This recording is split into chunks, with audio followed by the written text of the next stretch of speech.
فلبثت سنين في أهل مدين ثم جئت على قدري يا موسى واصطنعتك لنفسي اذهب أنت وأخوك بآياتي ولا تنيا في ذكري اذهبا إلى فرعون إنه طغى فقولا له قولا لينا لعله يتذكر أو يخشى۔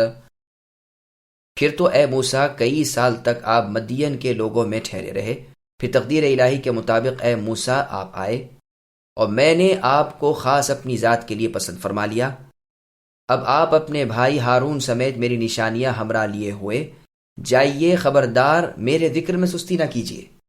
آپ دونوں فرعون کے پاس جائیں، اور اس نے تو بڑی سرکشی کی ہے، اسے نرمی سے سمجھائیں کہ وہ سمجھ لے یا ڈر جائے۔ سامعین، اب آیتوں کی تفصیل سماعت کیجیے۔ موسیٰ علیہ السلام مدین۔ موسیٰ علیہ السلام سے اللہ تعالیٰ فرما رہے ہیں کہ آپ فرعون سے بھاگ کر مدین پہنچے، یہاں سسرال مل گئی، اور شرط کے مطابق ان کی بکریاں برسوں تک چراتے رہے۔ پھر اللہ تعالیٰ کے اندازے اور اس کے مقررہ وقت پر تم اے موسیٰ اس کے پاس پہنچے۔ اللہ تعالیٰ کی کوئی چاہت نہیں چھوٹتی، کوئی فرمان نہیں ٹوٹتا۔ اللہ کے وعدے کے مطابق اللہ کے مقررہ وقت پر آپ کا اللہ کے پاس پہنچنا لازمی امر تھا۔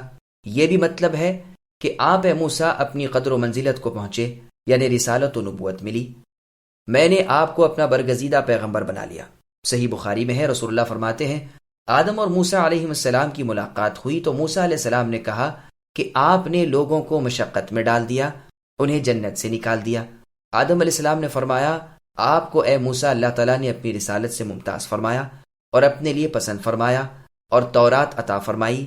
کیا اس میں آپ نے یہ نہیں پڑھا کہ میری پیدائش سے پہلے یہ سب مقدر ہو چکا تھا؟ کہا ہاں۔ الغرض آدم علیہ السلام موسیٰ علیہ السلام پر دلیل میں غلبہ پا گئے۔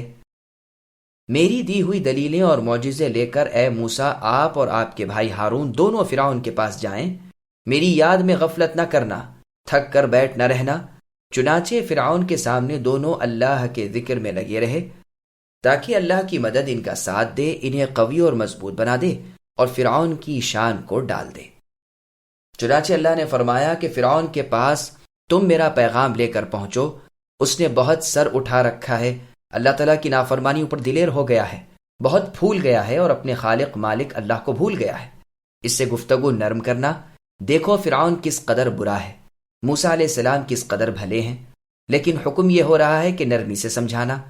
یزید الرقاشی رحمہ اللہ اس آیت کو پڑھ کر فرماتے ہیں یا من یتحبب الی من یعادیہ فکیف من یتولاہ وینادیہ، یعنی اے وہ اللہ تعالیٰ جو دشمنوں سے بھی محبت اور نرمی کرتے ہیں، آپ کا کیسا کچھ برتاؤ ہوگا اس کے ساتھ جو آپ ہی سے محبت کرتا ہو اور آپ ہی کو پکارتا ہو۔ وہب رحمہ اللہ فرماتے ہیں کہ نرم گفتگو کرنے سے مراد یہ ہے کہ اس سے کہنا میرے غضب و غصے سے میرے مغفرت و رحمت بہت بڑی ہوئی ہے، تبلیغ نرم لہجے سے کرو۔ اکرمہ رحمہ اللہ فرماتے ہیں نرم بات کہنے سے مراد اللہ تعالیٰ کی وحدانیت کی طرف دعوت دینا ہے کہ وہ لا الہ الا اللہ کا قائل ہو جائے۔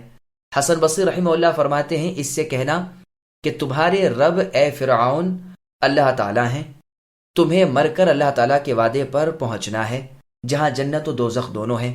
سفیان رحمہ اللہ فرماتے ہیں اے موسیٰ فرعون کو میرے دروازے پر لا کھڑا کرو، الغرض تم اس سے نرمی اور آرام سے گفتگو کرنا تاکہ اس کے دل میں تمہاری باتیں بیٹھ جائیں، جیسا کہ اللہ نے سورہ نحل کی آیت نمبر 125 میں فرمایا ادعو الى سبیل ربک بالحکمت والموعظۃ الحسنۃ وجادلہم باللتی ہی احسن، یعنی اپنے رب کی راہ کی دعوت انہیں حکمت اور اچھے واز سے دیجیے اور انہیں بہترین طریقے سے سمجھا بجھا دیجیے تاکہ وہ سمجھ لے اور اپنی ضلالت ہلاکت سے ہٹ جائے یا اپنے رب تعالیٰ سے ڈرنے لگے اور اللہ کی اطاعت و عبادت کی طرف متوجہ ہو جائے، جیسے اللہ نے سورہ فرقان کی آیت نمبر 62 میں فرمایا لمن اراد ان یذکر او اراد شکورا، یہ نصیحت اس کے لیے ہے جو عبرت حاصل کر لے یا شکر گزار بن جائے۔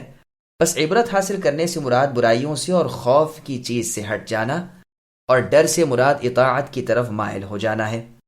حسن بصری رحمہ اللہ فرماتے ہیں اس کی ہلاکت کی دعا نہ کرنا جب تک کہ اس کے تمام عذر ختم نہ ہو جائیں۔ زید ابن عمرو ابن نفیل کے یا امیہ ابن ابی السلط کے شعروں میں ہے وأنت الذي من فضل من ورحمة بعثت إلى موسى رسولا مناديا فقلت له اذهب وهارون فادعوا إلى الله فرعون الذي كان طاغيا وقولا له أأنت سويت هذه بلا وتد حتى اطمأنت كما هي وقولا له أأنت رفعت هذه بلا عمد أرفق إذا بك بانيا وقولا له أأنت سويت وسطها منيرا إذا ما جنه الليل هاديا وقولا له من يرسل الشمس غدوة فيصبح ما مست من الأرض ضاحيا وقولا له من ينبت الحب في الثرى فيصبح منه البقل يهتز رابيا، جس کا ترجمہ ہے کہ اے اللہ، آپ وہ ہیں جنہوں نے اپنے فضل و کرم سے موسیٰ کو یہ کہہ کر باغی فرعون کی طرف بھیجا کہ اے موسیٰ، فرعون سے پوچھو تو کہ کیا اس آسمان کو بے ستون کے تو نے اے فرعون تھام رکھا ہے، اور کیا تو نے ہی اسے بنایا ہے، اور کیا تو نے ہی اس کے درمیان روشن سورج کو چڑھایا ہے جو اندھیرے کو اجالے سے بدل دیتا ہے؟ ادھر صبح کے وقت وہ نکلا، ادھر دنیا سے ظلمت دور ہوئی۔ بھلا بتلا تو کہ مٹی میں سے دانے نکالنے والے کون ہیں، پھر اس میں بالیں پیدا کرنے والے کون ہیں؟